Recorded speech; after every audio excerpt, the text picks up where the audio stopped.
you've been following us for some time, you've probably seen this car on TikTok slowly coming back to life. Myself and Lee working on it. It's not just a car, it's not just a build. There is a story behind it. It starts with an MX-5 in tatters, and would you believe, a PlayStation. So in this video, I'm going to tell you the full story of what we've done, what we still need to do, and why I'm absolutely obsessed with this little MX-5, and why sometimes it is good to meet your heroes.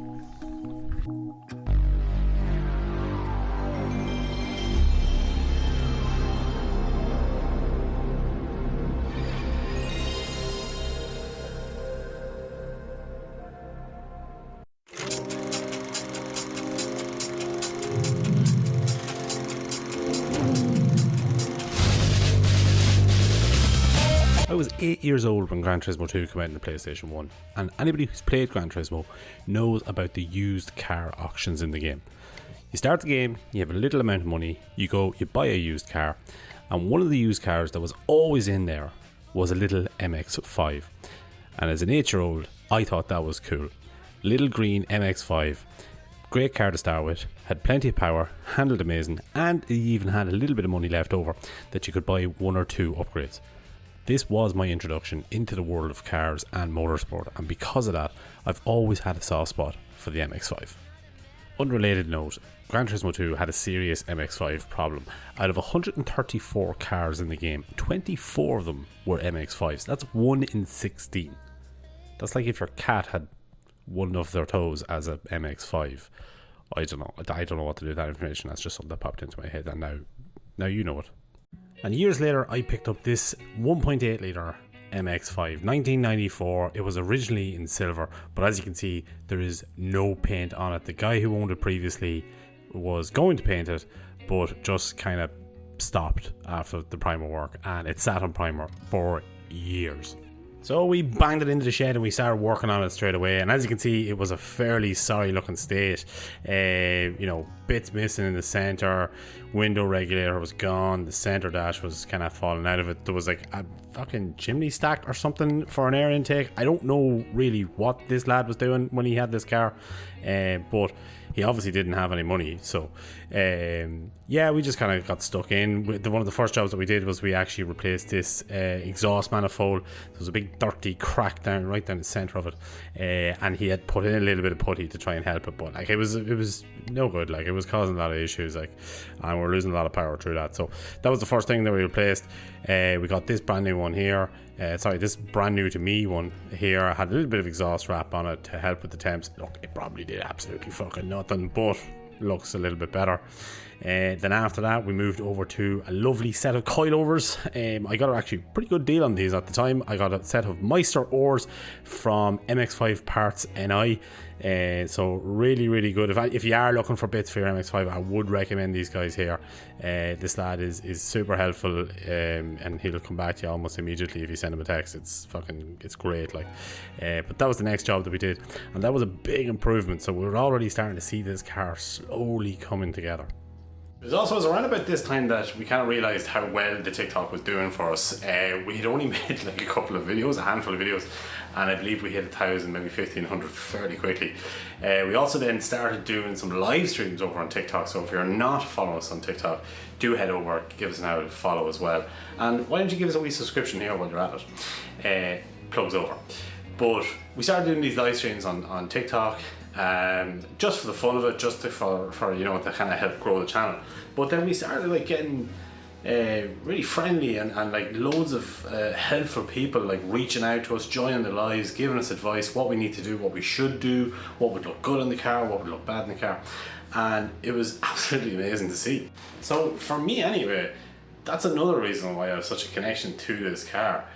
It's only a little MX-5, but it means a lot to me. It's a car I've always wanted since I was a kid, and it was the car that kind of kick-started this whole page and everything that's going with it. And even though we're only at this not even 12 months, we've already met some amazing mates. So my love and appreciation for this car is only going up and up and up. So we're moved over to the paint. We got a friend of ours, Gary, to actually give us a hand with this, and I wanted to go with something that was a little bit different than just a bog standard BRG. So we went with an oak forest green, which you'll find on a Mark II GTI Golf, which just looks absolutely fantastic on this car. But it was around about this time that we also then found out that painting is not as straightforward as it might seem. The DIY oven that we built was proven to be problematic.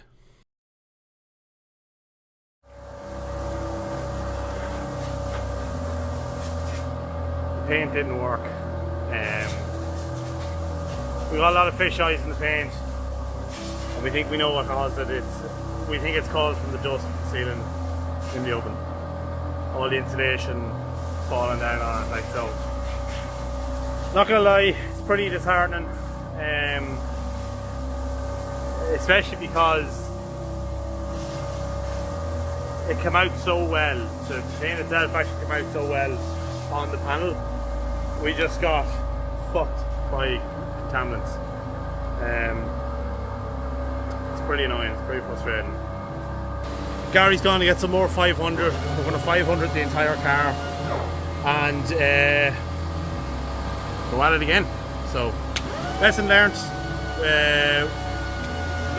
We'll know for next time. Spoiler alert, it actually took us 2 more attempts to get it right. But it was around about this time that Abcon in Cootehill, County Cavan actually seen us struggling and seen us failing. So in a way, it's good that we're fuck-ups. I promise. They jumped on board with us and they actually helped sponsor not only that MX-5 but all paint and abrasive materials that we need going forward. So that was huge. So thank you so much to the guys at Abcon. So do check out Abcon for all your abrasive and paint needs. Link is in the description below. And with Abcon's help, this is it. This is the car painted. It took us a couple of attempts, but we got it. We finally got it right. It's absolutely brilliant to see, and this was such a huge moment for me to see this car finally, after all this time, finally looking like a proper car. Hello, Future Dan here. Looking a little bit more tanned or sunburned, I'll let you decide. But it was at this time then, with the car painted and it actually looking like a proper car at this stage, we needed to finish it off. We still had a little bit further to go. So the next thing we did is we brought the car down to get a proper alignment done on it, because it was completely out of whack. So as I said, there's still a lot to do with this car. So I'll show you some of the things that aren't right and need to be touched up. So passenger side, this side's a little bit too low, it rubs. Anything that weighs more than a bag of sugar, that arch there starts to rub quite badly, especially when you compare it here to the back of the car. You park a bus in there. So this needs to be lowered and that needs to be raised a little bit. In here, in the center dash, you can see we are missing a couple of gauges. So the guy who had this previously, he was going to put in some gauges. That never happened, so that needs to be figured out. And then at the back here, the paint, we did paint this car ourselves, but it wasn't done brilliantly. Look, it's not a show car. This is a car that was built in a shed, and that's kind of where it's meant to live. It's more of a fun piece than a show piece. But this bit of paint here was never touched up, and that needs to be redone. So that needs to be done as well. We don't even have something as simple. As water jets for the windshield. So you can see there's still a lot to go with this car.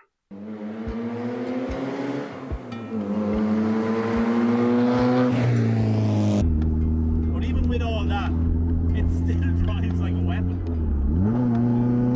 The exhaust is loud. Maybe too loud. Might need to do something about that. The coilovers are dialed in. The car feels sharp, it's nimble, it's quick, it's responsible. It's a little go-kart. And for anybody who doesn't like MX-5s, it's just because you've never driven one. You don't know the fun of it.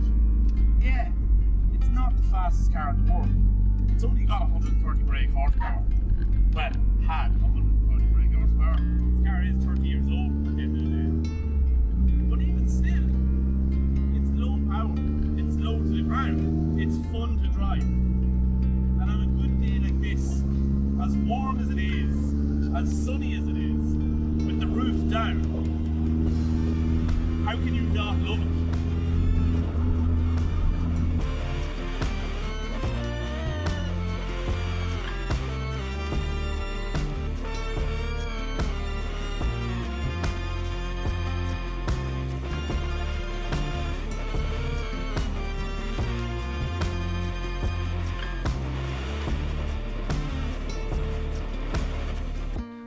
So we just started posting TikToks of this car, just kind of for fun, not really expecting much, but it really kind of took off. This little green MX-5 has garnered its own little audience, and it kind of got us to where we are now. So even though it's not the fastest car in the world, and it's quite low, and it rubs, and the paint's not amazing, I absolutely love it because of that. So we are only just getting started, and we have a lot more planned to do with this car. So if you do enjoy this content, if you do enjoy what we do, please do leave a like, hit us up with a subscription, and if there's anything you like about the car, or anything that you particularly hate about the car, leave a comment below. And thanks very much for watching.